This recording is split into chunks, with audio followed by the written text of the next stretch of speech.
এইরকম কোনো রেকর্ড আমরা এখানে বয়স হয়েছে আমরা শুনছিও না দেখছিও, এটার উপরে এরকম একটা অত্যাচার, এটা জঘন্য কাজ করছে না।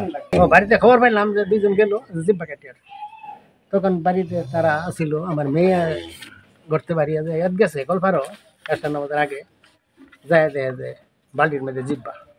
তখন এই বাল্টির যখন জিব্বা তখন ডাক মারছে যে বাল্টির মধ্যে কেন জিব্বা। তখন তার মা ঘর দর গুছিয়ে লাইট লিয়ে বাড়িছে, বাড়ি ঘর গোয়ালির মধ্যে রক্ত আসে। এটা আমার মনে হয় অ্যাক্সিডেন্টও হতে পারে অথবা শত্রুতার মধ্যে করতে পারে, কিন্তু এটা মানে ধারালো কিছুতে কাটা হয়েছে, এটা হচ্ছে কথা।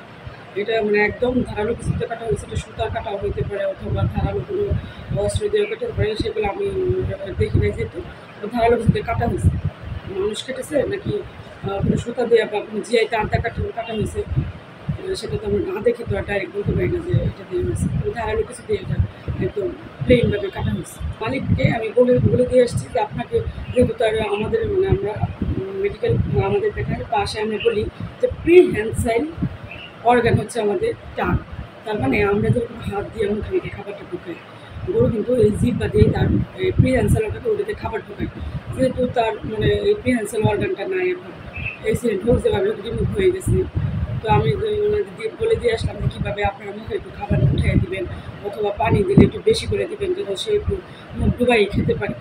যেহেতু সে প্রেগনেন্ট, তার এই মুহূর্তে তার পানির খুব বেশি প্রয়োজন এবং তার যত্নের খুব প্রয়োজন। সে মাঠে খেয়ে অভ্যস্ত, মাঠে যাওয়ার জন্য অস্থির হয়ে যায়, মাঠে তো সে আর এভাবে খেতে পারবে না। আমি বললাম যে আপনাকে তাকে এইভাবে মানে এই অবস্থা তাকে ঘরেই রেখে অভ্যস্ত করে, তো ওনাদের একটু মানে রেখে দিয়ে আসলাম। আশা করা যায় যেহেতু সে খাওয়া ধরছে এবং তাদের যত্ন কোনো ত্রুটি নাই, আমার মনিটরিংয়ের কোনো ত্রুটি নেই, আশা করি এটা ভালো রেজাল্ট পাবো।